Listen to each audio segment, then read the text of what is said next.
Halo semuanya, kembali lagi bersama saya di kanal yang akan membawa kalian menelusuri jejak-jejak sejarah yang seringkali terlupakan. Hari ini, kita akan melakukan perjalanan waktu yang sangat menarik. Melihat bagaimana wajah Cirebon Raya dan sekitarnya berubah drastis selama lebih dari 1,5 abad. Topik kita hari ini adalah dari Keresidenan Cirebon ke Jawa Barat modern. Kalian pernah lihat peta kuno? Bukan sekadar gambar. Peta adalah potret zaman. Sebuah rekaman tentang bagaimana manusia memahami dan membagi dunianya. Nah, titik awal kita adalah sebuah peta yang luar biasa.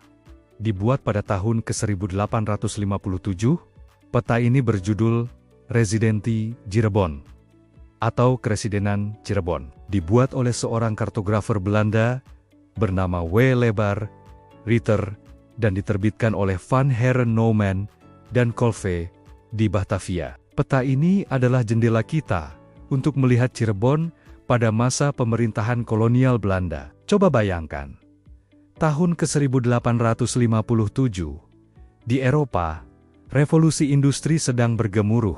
Di Hindia Belanda, sistem tanam paksa masih berjalan, dan administrasi wilayah diatur dengan sangat ketat untuk kepentingan ekonomi kolonial. Keresidenan atau residenti adalah sebuah unit administrasi penting setingkat provinsi pada masa itu. Dan Keresidenan Cirebon, cakupannya sungguh luas. Jauh lebih luas dari yang kita kenal sebagai Cirebon Raya sekarang. Mari kita bedah peta Ritter ini. Di dalamnya, kita bisa melihat bahwa Keresidenan Cirebon membentang dari pesisir utara hingga ke perbukitan di selatan. Wilayahnya mencakup apa yang sekarang kita kenal sebagai kota dan kabupaten Cirebon, tentu saja. Tapi, tidak berhenti di situ. Wilayah Indramayu, Majalengka dan Kuningan, semuanya berada di bawah satu payung administrasi, Keresidenan Cirebon. Ini adalah sebuah entitas geopolitik yang sangat besar dan strategis.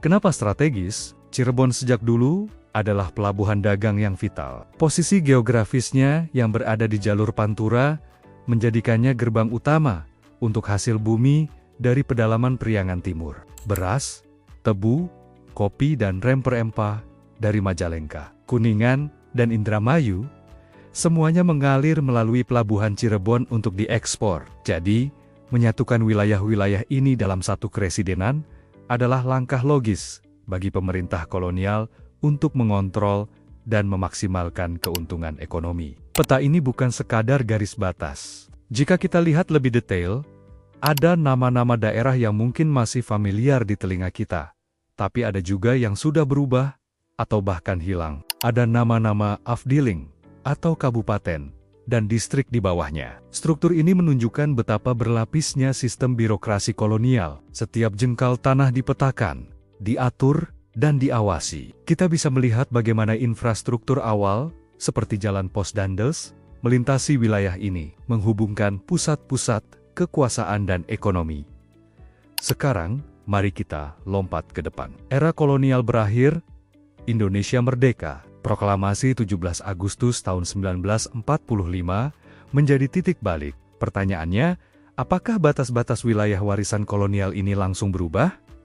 Jawabannya, tidak semudah itu. Proses pembentukan administrasi negara yang baru membutuhkan waktu. Awalnya, struktur keresidenan masih dipertahankan sebagai basis pemerintahan daerah. Keresidenan Cirebon pun masih eksis di awal-awal kemerdekaan. Namun, seiring dengan dinamika politik dan kebutuhan pembangunan, konsep administrasi mulai bergeser. Semangat otonomi daerah mulai tumbuh. Ideologi negara kesatuan yang berdaulat menuntut adanya penataan ulang wilayah agar lebih efektif dan responsif terhadap kebutuhan rakyat. Disinilah proses pemecahan Keresidenan Cirebon dimulai. Pada sekitar tahun 1950-an, seiring dengan pembentukan Provinsi Jawa Barat, status Keresidenan secara bertahap dihapuskan dan digantikan dengan sistem kabupaten dan kota otonom. Wilayah-wilayah yang tadinya bersatu di bawah Keresidenan Cirebon mulai berdiri sendiri. Indramayu menjadi Kabupaten Indramayu,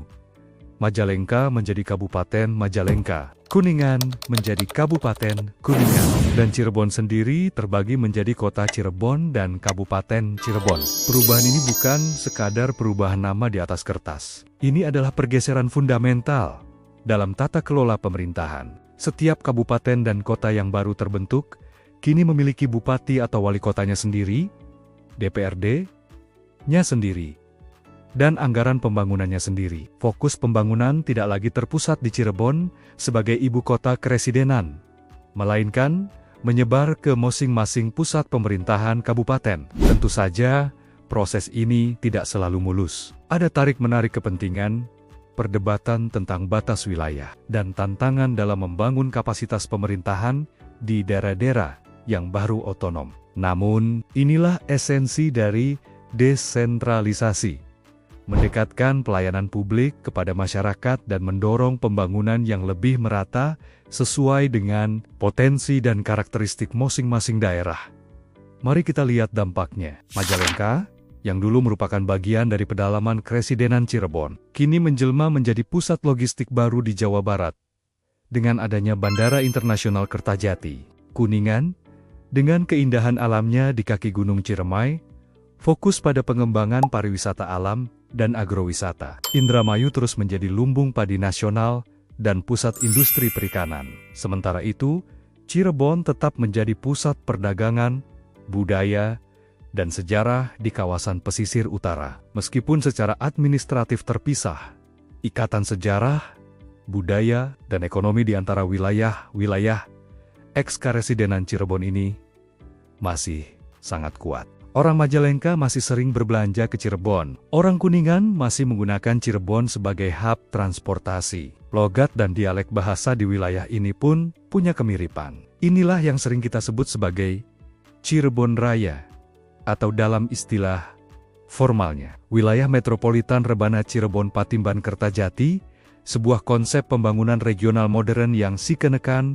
merefleksikan kembali kesatuan historis di masa lalu, namun dalam konteks yang sama sekali baru. Dari peta Ritter tahun 1857 hingga peta digital Google Maps hari ini, kita melihat sebuah evolusi yang luar biasa. Dari satu entitas administrasi kolonial yang besar, menjadi beberapa daerah otonom yang dinamis di dalam naungan Provinsi Jawa Barat. Perjalanan ini adalah cerminan dari perjalanan bangsa kita, dari objek kolonialisme menjadi subjek pembangunan yang menentukan nasibnya sendiri. Peta tua Residenti Cirebon itu kini bukan lagi sekadar dokumen administrasi, melainkan artefak sejarah yang berharga. Ia mengingatkan kita tentang akar historis kita bersama, tentang bagaimana batas-batas bisa berubah, dan bagaimana identitas sebuah wilayah terus tumbuh dan berkembang. Memahami sejarah ini membantu kita untuk lebih menghargai kondisi kita saat ini dan merencanakan masa depan yang lebih baik untuk Cirebon Raya dan seluruh Jawa Barat. Nah, itulah perjalanan singkat kita menelusuri perubahan wajah Cirebon Raya dari masa keresidenan hingga era modern. Sejarah selalu memberikan kita perspektif yang berharga. Apa pendapat kalian? Apakah kalian berasal dari salah satu daerah ini dan merasakan siesi ikatan historis tersebut? Tuliskan komentar kalian di bawah ya. Terima kasih banyak sudah menyimak video ini sampai selesai. Jangan lupa untuk like, komen, dan subscribe agar kalian tidak ketinggalan cerita-cerita sejarah menarik lainnya dari kanal ini. Sampai jumpa di video berikutnya.